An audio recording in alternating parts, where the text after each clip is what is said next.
ગતિના પગલે કેરીના પાક પર અસર થઈ રહી છે।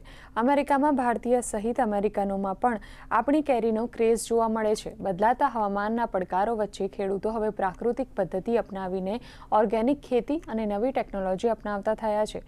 બાગાયત વિભાગ દ્વારા પણ માર્ગદર્શન આપવામાં આવી રહ્યું છે, જેથી ગ્લોબલ વોર્મિંગના પ્રભાવથી બચી શકાય અને કેરીની ગુણવત્તા જાળવી શકાય।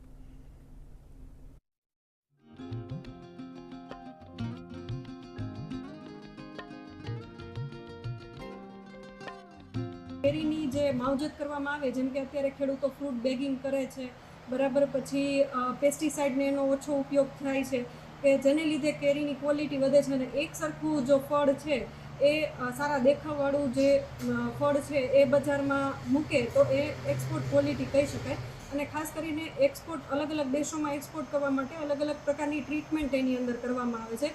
Is the Kesar, and this is the Alfonso. They are known as the king and queen of mangoes in India, and they are just as delicious as you can imagine, juicy, flavorful, and with a beautiful aroma that makes you want to eat more. These mangoes are also very delicious. The pulp inside this beautiful skin is more yellow than saffron, but also very aromatic and delicious. जितने भी Indian diaspora, बहुत खुशी हुई Indian माहौल। और हम जो अभी तो 5 मिलियन डायस्पोरा है, हम सारी इंडिया से कहीं कहीं जगह से, हम पंजाब से है, हम गुजरात से है, हम आंध्र प्रदेश से, केरला से, तमिलनाडु से है, बंगाल से है, सब जगह से हम यहाँ रहते हैं। और हमें अपनी पसंद की का मैंगो मिलता नहीं था, बट अभी मिल रहा है, तो अभी हम बहुत अच्छी मैंगो ला रहे हैं सब।